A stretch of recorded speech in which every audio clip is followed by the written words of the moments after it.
Good morning, everyone, and welcome to the Quantum Leap Futures Morning Leap session for Thursday, April the 6th, 2017. My name is Doug McKay. I am the founder and head moderator of Quantum Leap Futures. Each morning we get together in these live go-to sessions to take a look at the market, macro to micro, take a look at the structure of the market, and then we drill down to our trade levels, our targets, and our hypotheses for the day. We do create four main hypotheses in order to have a plan in place. That way we can wait for the market to show us what it's doing and then adapt our trade plan to the market. We do not try to predict the market. Nobody can. In fact, yesterday was a very good example of it, where we basically ran through four of our our four hypos. But we had a plan in place, and we were able to recognize what was going on and adapt to the market and not get biased. But this is not a system where we're saying, hey, look we called the market, because we hedged it in every which way. This is simply to help somebody have a plan in place in order to not have to figure out what's going on, okay, on the fly. If you're trying to adapt to the market on the fly without having a plan prearranged with clear targets and clear levels, you're going to have a difficult time, and generally that's when people lose. Anyway, read through the disclaimer. This is a subscription room. If you're interested in checking out, you can send an email to quantumleapfutures@gmail.com. There's no website. There's no blog. This is not a commercial venture. We do things live here in the go-to pre-market, and then we do live trading and analysis in the course of the trading day. Read through the disclaimer. Nobody at Quantum Leap is a certified trading advisor. We are retail traders operating within a self-organized learning environment. Past performance is not indicative of future results. Any trades that you see in Quantum Leap are for educational purposes only. Please trade your own due diligence, your own trade plan, and your own risk metrics. Okay, so let's first take a look at what happened yesterday. We had a gap up. Okay, we opened auction out of range. We actually had an open test drive. Okay, they tested the 54.50 and 62.50 before the buyers stepped in, and then we rotated up. So we were basically in, hypo 2 or hypo 3 at this particular circumstance, and it turned out that we basically played out hypo 3 pretty much. And then basically we rotated around that 71.50 level, and it looked like they were going to break the IB to the high side, and came back down. And right here was a perfect example of watching the order flow, and we use the tool Bookmap to give us clues to what was going on. And at this point in time, I was trying the long. I had taken the long off 75, looking for the break up into and I took this trade twice. But as we were in the room, and those that were in the room can contest, I was saying that there was a lack of liquidity below, and then right after that, the whales stepped in down at the 66, 65 area, and I said, this is not good. They're going to push this market down into that 65, 66 area, and then we saw the context change, and basically they just flushed it into the close, and we actually got some continuation overnight all the way down into the 38. We did leave a very messy profile with this area right here, okay, which is a low volume node that basically goes from a 53 up into 60, 61 area. We're going to be watching this area very closely. Most of the evening, we've chopped around in the lower distribution and continued lower to the overnight low of 38. But we'll get into all of this. Basically, we played out hypo 1 and hypo 4 on the way down. So really, we went through the whole gamut. The range yesterday for the RTH 30.75, for the full session 31.25. Very, very big big range. So we're getting expansion yet again. Let's take a quick look at the news. We had some news at 8:30. We had Canadian building permits came out. It was a really bad miss. Minus 2.5, expected 1.4. Unemployment claims came out as a beat. They were expected at 251. They came out at 234. Today we really don't have a lot more news. We only have natural gas. The big one, of course, is going to be tomorrow. Tomorrow we have unemployment, non-farm employment change, Ivy PMI. So we have a fair amount of news tomorrow morning, but basically most of the news is done for the day. So each morning I like to start my day with a basic candlestick chart. I start with a monthly, and I use my paper money. It's live data, so I can do homework on this. I have a 9 EMA, a 20 SMA. I'm looking for strength of the trend, but through slope and separation, where it's being challenged or violated, any type of chart pattern or candlestick pattern, and where we are within that particular time frame. Multi-year upward trend, end of 15, beginning of 16, they challenged it, then in 16 they take it back, and we start this beautiful continuation trend, which is still very much intact. We had our first negative month last month. So far, our month open is 2357.50. That is also our week open. It's very early in the month, but right now we're struggling, and we're seeing some weakness coming in, and we still have a technical gap fill, but we don't challenge the trend until we get down into the 2260 area.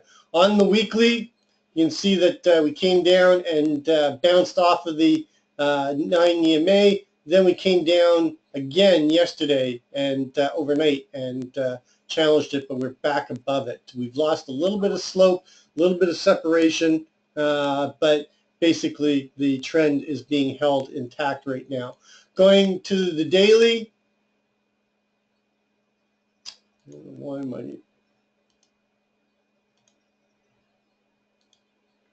Going to the daily, you can see that we're starting the possibility of a downward trend. We were starting to one time frame down here, then they took it back, they failed to hold, and now we're back below the 9 and the 20. We don't have a lot of slope and separation yet. A retest of the 9 EMA from below, it's going to take us up into that 23.53.75 area, but we are seeing some weakness on the daily. Going to the intraday, you can see that we had a pretty strong downward move yesterday and continuation in the Globex, but since then they've rallied it in the European session back up to test the 9 from below. We're trying to get it back above the 9 right now, but the trend is still down until we break that 9 EMA. Going to the 1 hour.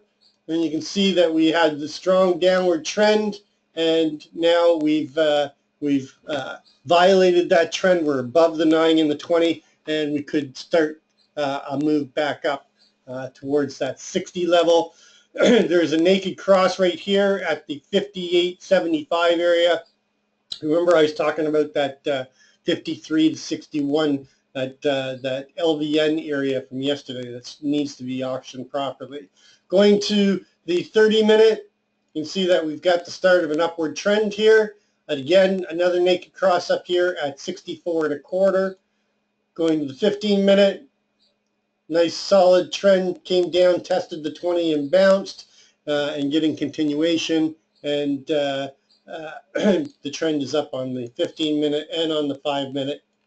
It's the same thing, although we just left a naked cross right here at 48.50 area. So the overall trend is down on the shorter time frame, but they're starting to take it back. Looking at the composite, okay, just to this looks a little bit convoluted, but this black outline right here, this is the overall microcomposite that runs from the gap day of February 13 through to yesterday. The most traded price is right here at 59 and a quarter. Then with the significant breakout day last Tuesday, I started another shorter time frame. Okay, its microcomposite is 55, and then the last 6 days in balance, you can see that the microcomposite is 64.50. Why do I have it this way? Because we're in an area that surrounds the what was 48.50, which is now 49.75, that goes up to 70.50. That is undetermined fair value. And we're likely to chop in this area until we determine what's the most accepted price before we can move away from this area again. That is if we can hold above this 49, 50 area. Below that, we have two undetermined fair value, one at 45 and one at 39, with the lesser one down here at the 40.75. But I'm going to be using the 49.50 as my over-under line today. Above it, I'm looking for longs into the 60 area. Below it, I'm looking for shorts into the 39 and a possible expansion below the overnight low of 38. We have traversed the full weekly ATR. Our 20-period ATR for the week is at 35.41, and we already have a week that has engulfed that with a high of 75 and a low that we just put in overnight at 38. So we're going to be paying attention, okay, coming into today and tomorrow on that weekly range. And if we get below the weekly range low, which is 39.50 again, then I'm looking for the possibility of seeing critical mass kick in on the week, and we get a bigger continuation down towards this 19 and back towards these gaps down here, this gap and this gap, which are completely left unauctioned and need to be retested at some point in time. The key I wanted to also show you is that we are getting a lot of OTF participation in the Globexes. Okay, you can see that last night, okay, very heavy activity in the OTF. And we're getting range expansion. When you see those two in combination, okay, it means that we're getting ready to move away from this area. We just haven't done it yet. And we saw our first clue, yesterday again and last Tuesday, but those buyers keep stepping in and rotating us back up once we get into that 39 area. So let me just expand this out. Inventory overnight, okay, is basically neutral. I would say it is even a little bit negative, but we've spent a fair amount of time back above the open, and we've pretty well balanced it out somewhat. So taking a look at our levels, our overnight low is 38. I don't think that that's going to change. Our overnight high is 50. Oh, just we're putting in a new overnight high here. So we have a 50-50 overnight high. We just keep doing this where they're testing the overnight high or overnight low while we're doing our homework. And obviously, we have a possibility that we're going to expand this up. So we'll have to just keep an eye on this. This will affect our daily downside ATR. It's up by 2, so that takes us to 32 and a quarter. And now 3, so 32.75 or 32.50, and don't know the target overnight high. at 50.70. Again, I think this is going to continue to expand up, and there's nothing we can do about it right now. The VPOC is not likely to shift, and here we just keep moving up. The VPOC is not likely to shift up. It's down here at 42.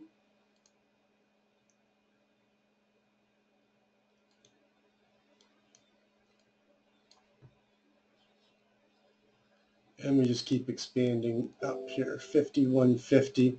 I'm not going to just keep, I'm not going to keep moving this all around. Let's talk about the levels right now. So basically, the 49.50 area is going to be important to me, but because of the fact that we do have the range low down here at 44.50, 44.25, I've got to watch the 44.25, but I'm going to have a warning line at 49.50.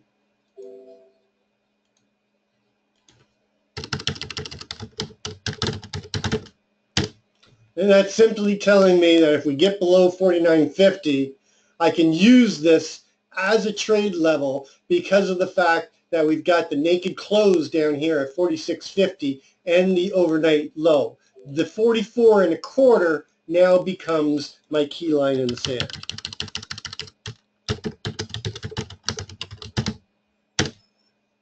All right, and then below it, it's pretty clear. We've got the microcomposite prior VPOC at 40.75. We got the overnight VPOC at 42. And then our weekly ATR down here at 39.50. And then we've got the overnight low, okay, at, that's why it looks weird. Put the opening swing low instead of there. And then below that, all right, I just want to take a look at this to see if I've got other levels I've got to pay attention to. LVN at 43, don't need that. Nope. Okay, so that's all the information I need from there. Let's expand this out, move this up. Below the 38,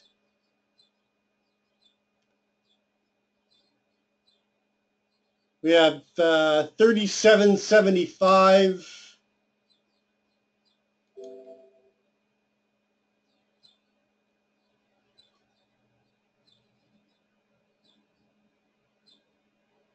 And then there really isn't anything until we get down to 32.75.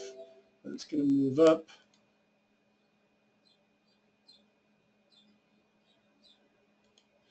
And what's our overnight high now? Is it still 51.50?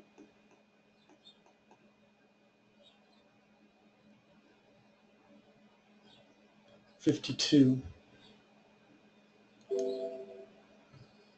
All right, so 52 minus 1831 takes us up to 33.75 now as our daily downside ATR. Okay, and this is likely to, yeah, it just keeps expanding. I can't keep up with it. It is dynamic. Anyway, so those are the levels below. Above, this is what I want you to pay close attention to. If we get above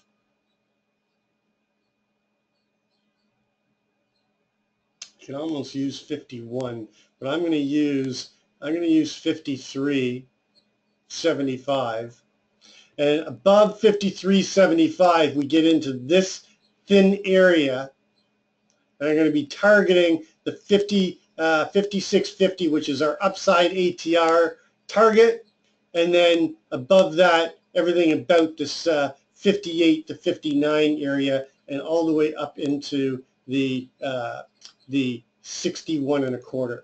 And I think we could get stuck in here if we get up here and just chop around here and go sideways, a good chunk of the day. Above the 61.50, I'm targeting the 63.25. That's the open yesterday. And then above there, we've got the 64 64.50. The 64.50 is where those sellers keep stepping in the last 6 days.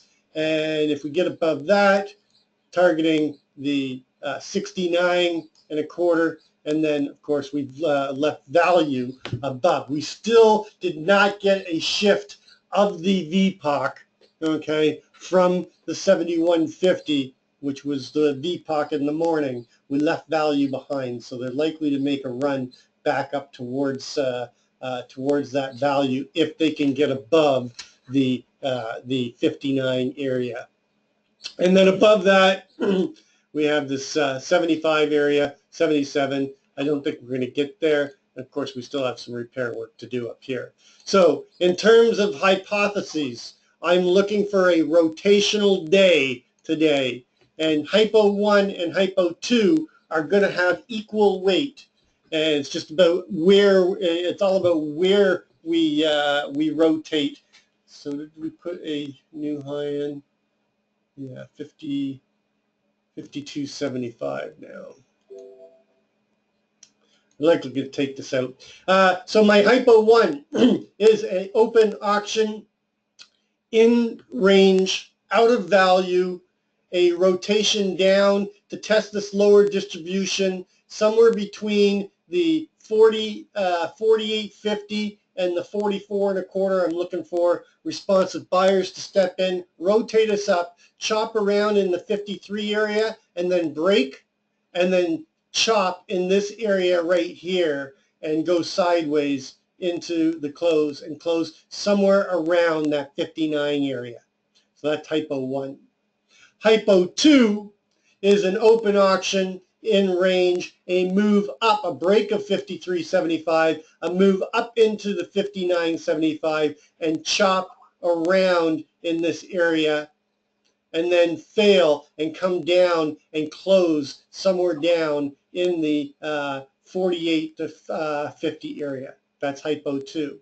Hypo 3 is because we had a breakdown day, okay, is an open auction, out of range, failure to get into this and hold inside of this low volume area, fail, come down to the 44, chop around to the 44, and then get a continuation day down, okay, towards the 32 and possibly down into that 29 area, 29.